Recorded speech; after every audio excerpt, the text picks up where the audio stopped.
6:38, vamos a conversar con Olga Álvarez, abogada, especialista en Derecho Constitucional, experta electoral.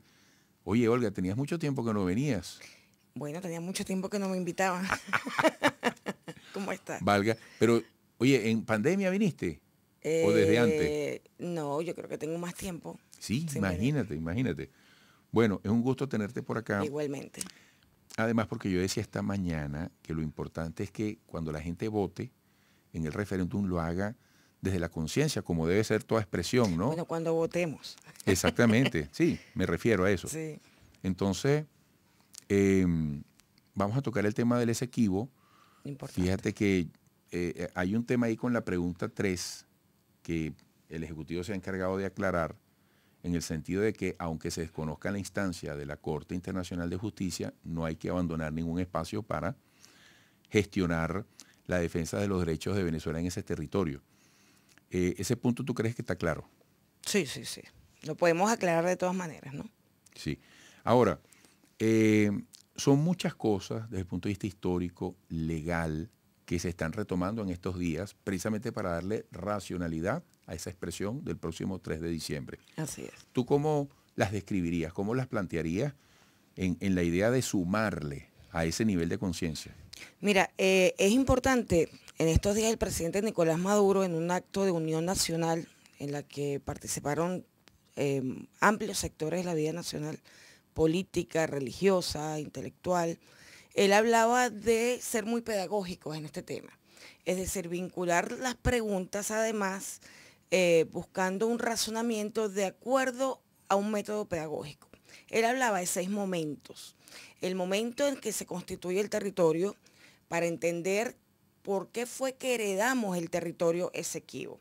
Ahí hay que plantearse, era un primer momento muy interesante porque ahí habla de ir a los documentos del Tratado de Tordesillas, del Tratado de Münster, donde el Imperio Español y el Imperio Británico deciden delimitar el territorio que les pertenece y que luego nosotros heredamos de la colonia, ¿no? Nosotros tenemos un título posesorio sobre las tierras que pertenecían a la Capitanía General antes de 1811, que era lo que le correspondía al territorio de España. Luego hablaba, además de un segundo momento, hablaba de 6 momentos, pero estos momentos estaban divididos en momentos históricos que tienen documentos que soportan la idea para poder reflexionar y razonar sobre las preguntas. La primera, por supuesto, ya lo dijimos, es el tema de cómo se constituye Venezuela y por qué el articulado de la Constitución, no solo la actual, sino las constituciones de 1810, incluyendo la de la Gran Colombia, hablan de la delimitación, incluyendo el territorio que correspondía a la Capitanía General, y ese territorio es el que corresponde al río Esequibo hacia el este, hacia el oeste. Hacia el ¿Okay? oeste. El delimitante es el río Esequibo en la división. Luego, por supuesto, hay otros momentos que sería bueno invitar a que se vea, se ha dado publicidad de esos 6 momentos. Habla luego del momento del fraude arbitral para entender por qué Venezuela históricamente, independientemente de los gobiernos que hayan estado al frente de la República de Venezuela y luego de la República Bolivariana de Venezuela, han mantenido que el laudo arbitral fue un fraude a la nación.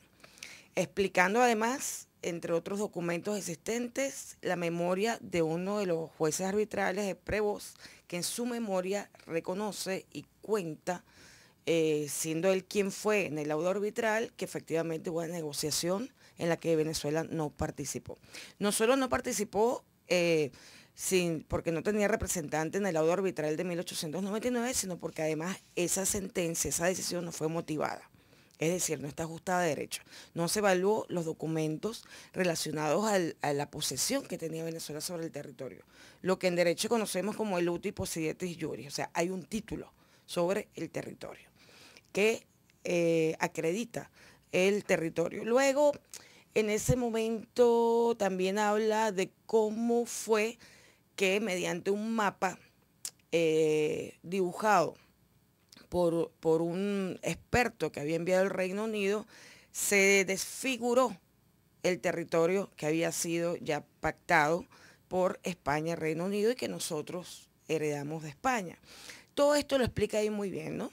Esto tiene que ver con el fraude del laudo arbitral, para entender además en profundidad los elementos históricos y de derecho de por qué el laudo arbitral fue viciado. Mira, y antes de que sigas, disculpa que te interrumpa, pero yo estoy de acuerdo con Nicolás Maduro en que esto tiene que llevar mucho de pedagogía. ¿Qué es un laudo? Un laudo es una decisión en un tribunal arbitral.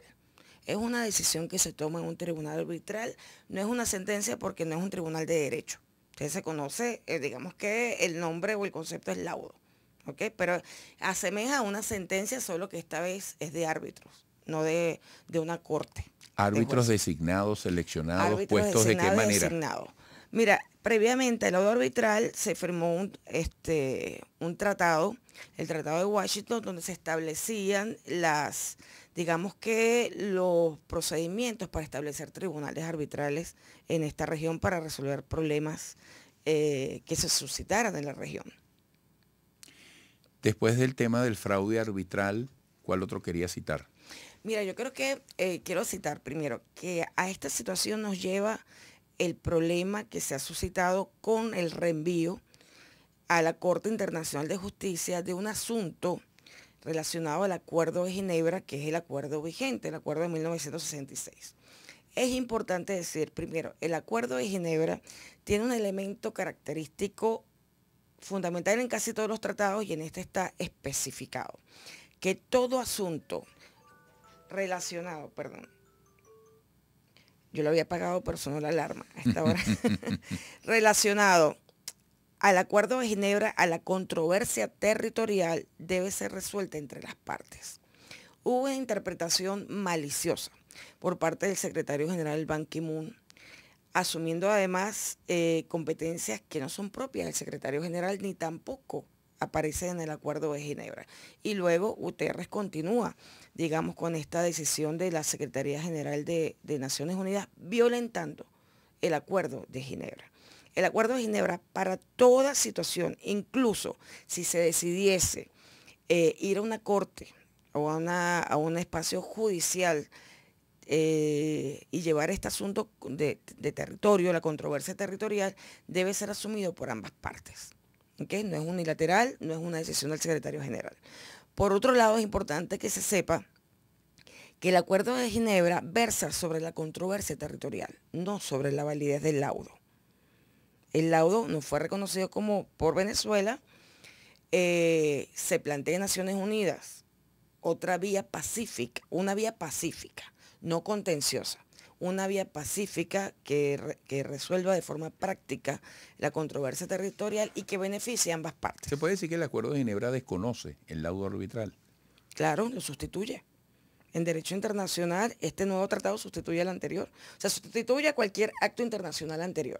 No lo reconocemos, deciden las partes, bueno, está bien, entonces vamos a buscar un mecanismo pacífico para resolver la controversia territorial, no la validez del laudo. ¿Qué pasa?